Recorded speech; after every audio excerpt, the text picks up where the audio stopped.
কাতার বিশ্বকাপের সেই মহাকাব্যিক সেমিফাইনালের পুনরাবৃত্তি এবার কোয়ার্টার ফাইনালে।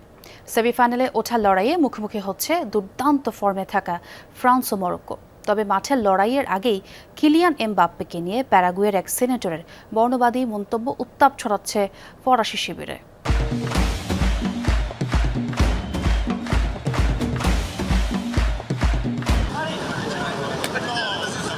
টুর্নামেন্টে এখন পর্যন্ত সর্বোচ্চ 14 গোল করেছে ফ্রান্স। তবে মরক্কোর বিপক্ষে নামার আগে ফরাসিদের আরও আক্রমণাত্মক ও নিখুঁত হওয়ার তাগিদ দিয়েছেন কোচ দিদিয়ের দেশম। প্রতিপক্ষ হিসেবে মরক্কোকে কতটা সমীহ করছেন তা ফুটে উঠেছে দেশমের কণ্ঠে।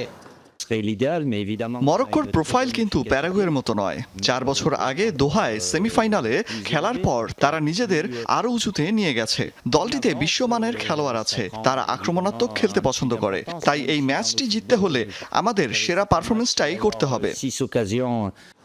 শুধু কোচই নন, মরক্কোকে এবারের বিশ্বকাপের অন্যতম ফেভারিট মানছেন ফরাসি ডিফেন্ডার ডেওট উপামেকানো।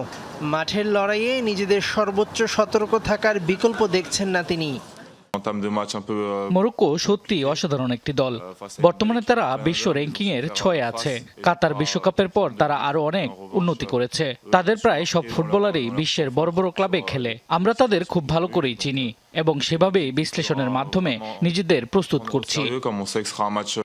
এদিকে প্যারাগুয়ের বিপক্ষে পেনাল্টিতে দলের জয়সূচক গোল করা অধিনায়ক কিলিয়ান এমবাপ্পে পড়েছেন বর্ণবাদী আক্রমণের মুখে। প্যারাগুয়ের এক সিনেটরের করা সেই আপত্তিকর মন্তব্যের তীব্র নিন্দা জানিয়েছে পুরো ফরাসি দল। সতীর্থরা স্পষ্ট জানিয়েছেন এই নোংরা মানসিকতার বিরুদ্ধে তারা পাশে আছে এমবাপ্পের। শুধু তাই নয়, আইনি ব্যবস্থাও নিতে যাচ্ছে। মাঠের বাইরে এই বিতর্ক পেছনে ফেলে এমবাপ্পেরা কি মরক্কোকে হারিয়ে সেমিতে পা রাখবে? মেহেদি নাইম, যমুনা স্পোর্টস।